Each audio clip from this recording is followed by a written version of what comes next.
All right, guys, Shotty T here. We got another video. I put my phone on Do Not Disturb. For some reason, if I get a phone call, it just pauses the recording. So I'm gonna have to redo what I was just discussing. So first and foremost, make sure that you're taking advantage of the code 64 Monsters each day. You get free guaranteed rewards for each attack. I figured I'd stick this in there because I talked about that in the initial recording. You get rewards, rank rewards based on how much damage you do off of your highest attack for that day, not cumulative, just your top attack. But you want to do 3 attacks to maximize these daily rewards. And then as far as the season goes, we're still in the transfer surge. 255, as I mentioned, is in the buyer's market. We filled all of our top spots. We still got 2 more Pioneer slots open and 27 follower slots. I know there were some people that DM'd me from other servers that were interested in coming over. So make sure you apply because after this Thursday, the application window will be closed. So make sure you get that in there. And I know we've been kind of bashing this server, but I do want to give a shout out to my former server 249. Looks like they are on demand. They fulfilled both of their elite spots, five of 8 of their contributor spots, 45 pioneer and 60 followers. So it looks like they got people that want to come there, and maybe things are worse in the servers that they're coming from. And I've heard there's some really bad servers out there. So maybe anything is better than what they were before, which I don't blame them. But so make sure you take advantage of that. Check out that video. Now, you would think being in a transition week, is it anything going on this week? But that's to the contrary. There are a couple of exciting things going on this week. As I'm going to give you guys this here. Now, I'm on season 3, day 58. Now, the thing that's supposed to come next week, it looks like it's already here. We got the Secret Mobile Squad upgrades and the Alliance exercise. So, and this it works great because we are in day 2 versus anyway. So let's talk about the Secret Mobile Squad. So now, obviously, if you guys watched my versus tips, my daily versus videos, on day 2, you get credit for setting out legendary tasks. And then every third day overall, you get these start tasks, and they do not go away even if you don't use them that day. They just appear every 3 days. So you might as well maximize points for those by sending them out when you get credit for it for versus purposes. And as you can see, you get certain drop items. But the one thing that they've added now are these little chests, adventurers key chests. Now, what you don't see here is that on other days of the week, whenever you're doing purple tasks, I'm not sure about blue because I never deploy blue. I'm always doing purple or higher. If you do purple, you get 1 of these boxes. But if you do legendary, you get 3 of these. And if you do the start task every 3 days, you get 10 of these. So, and all of these have drop rates. So I'm just going to show you here. So there's a 26 point, basically like a 25%, 1 in 4 chance with some interest to get one of these items, Adventurer's Key.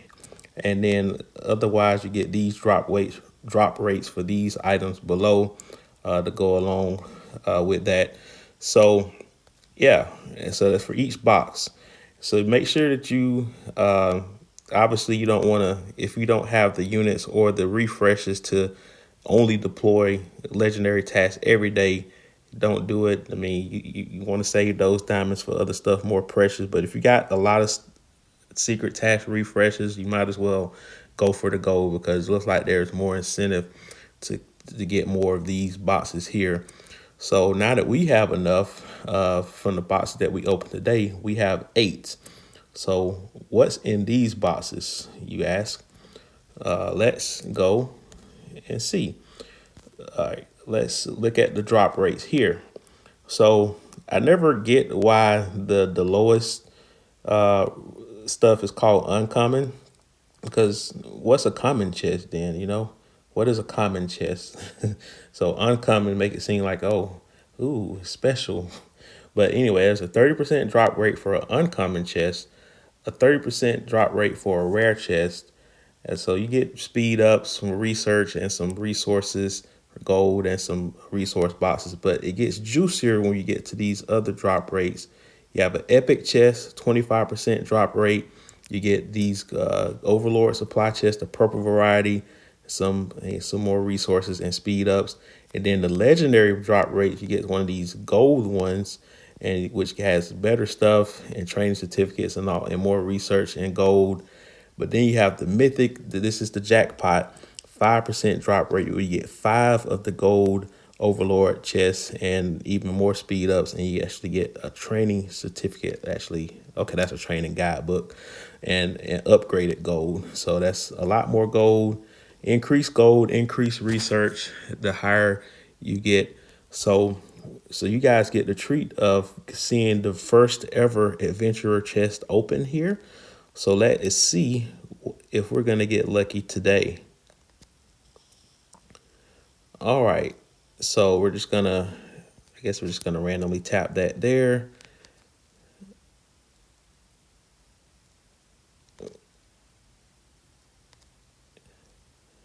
Okay. Can I get an upgrade? Okay, so I guess it starts lower and then I guess depending on the RNG, it can get higher. I'm guessing that it doesn't go back a level. So it looks like I got the blue chest today, but we got 3 of these. So once these secret tasks open in like 41 minutes, I might have another one that I can open. So we'll see. And don't forget to assist your teammates. I don't think I've done it. I was waiting to assist these, but it looks like I have to, might as well just claim this other stuff here. Let's just do the 6-star assist here. So take advantage of these every day, guys. Just take advantage of these every day. So the other thing that we got going on is the upgraded exercise. All right, and I'm going to talk about the other icon that you see there above season 3 celebration. That's going to be a separate video in itself. But we also have a different alliance exercise. So the theme for season 3 was the sandstorm. You had this the sandworm as the main monster that everyone fought. But now it looks like they've changed the alliance exercise from fighting the tanks to now fighting this thing here, the giant sandworm. And I did happen to see an alliance attack this in action, but I couldn't record at the time since I was at work. But basically it just starts at a full bar. It's almost like fighting the glacier monster in season 2 on the zombie invasion days. So I'm pretty sure there's a time limit to get this done, and we will have our first one in less than 4 hours. I won't be able to do that live because I will be out playing poker, so I will not be able to do a live recording on this. But let's see. Let's look at this here. When switching stages, the sandworm level will be unlocked based off the highest difficulty your alliance has previously defeated. So we've already defeated level 11. So you definitely want to challenge yourself as an alliance when it comes to these exercises. So we've done level 11. So we're going to unlock a level 70 sandworm.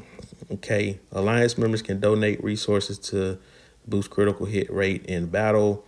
Okay, after the goal is reached, members can still contribute, but won't increase the critical hit rate further. All right, so that's standard stuff there. So battle stages, the sandworm will appear on the field. Commanders can only attack by rallying troops, which is the same as before with the exercises. And and of course, okay, so that's basic stuff. All right, so let's look at the stages. Stage 1, no special skills. A single powerful attack can stun the sandworm. So attack fast. So this was the theme that we had during the desert, during season 3, where if you do enough damage on a single attack to a sandworm, you will actually stun him temporarily, or her, however to say it. All right. And if you stun them, you actually do more damage. And that's only for a set amount of time. During the season, it was for 5 minutes. So I'm curious to see how long that'll be for these rallies. So you got to make sure you attack fast. And you also want to make sure that your strongest people are in the same attack group to get more chances to stun the guy. All right, summon small sandworms that entangle nearby bases. Defeating them drops treasure chests and also damages the large sandworm. So this is again season similar to season 3. You'll have random people get surrounded by sandworms where they can't do anything. They can't rally. They can't do anything. So you literally have to have another. You have to have your other squads available to help people get untangled so they can join your rallies. All right, and then number 3 enters berserk mode, Wolverine style. Okay. Repeatedly attacking nearby bases, successful defense stuns it briefly, allowing for increased damage. Failed defense reduces base durability. So you would need to have troops on your wall. All right. So this is crazy. This is good. So just make sure that you having troops on the wall. So I would recommend starting rallies with your top squad. You don't want to join multiple rallies because you're going to need your other squads to get rid of small sandworms from other teammates. And I recommend using your lowest squad for that because that doesn't require special ability to get rid of those.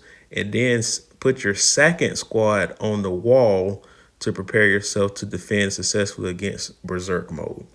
That's what I recommend. And your third squad, maybe you can use that to join another rally. But really, those rallies, I mean, it depends on what you want to do. But if you have a low participation rate in your alliance, then maybe you can have people join another rally. But make sure you have enough to get rid of those worms as well as defend yourself. All right, so the rewards, the more defeated sandworm stage, the better the rewards. Beating stage 3 unlocks the next difficulty. The more damage you deal, the better your individual rewards. So participation does have its perk.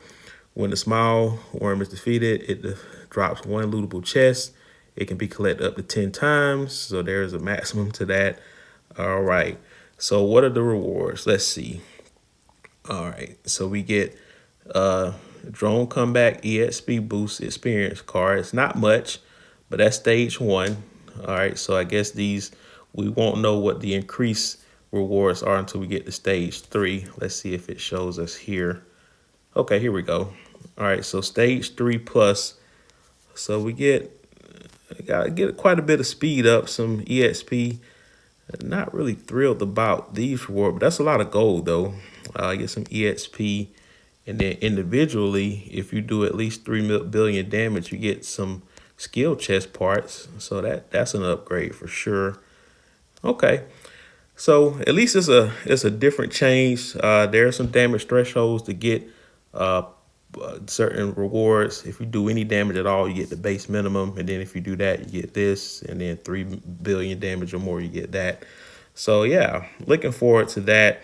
So that's what's going on new this week. And then that'll be, I guess, a permanent fixture in the game moving forward, unless they revert back to the previous alliance exercise with the tanks. So yeah, guys, what do you guys think about the new updates this week? Of course, stay tuned for the update notice that's going to take place tomorrow. Of course, I'll do my regular videos for that. And I still got that research, and I will do a tutorial on the series for how to rate your base. All right, guys, like, share, comment, subscribe, hit that bell notification, and I'll talk to you later.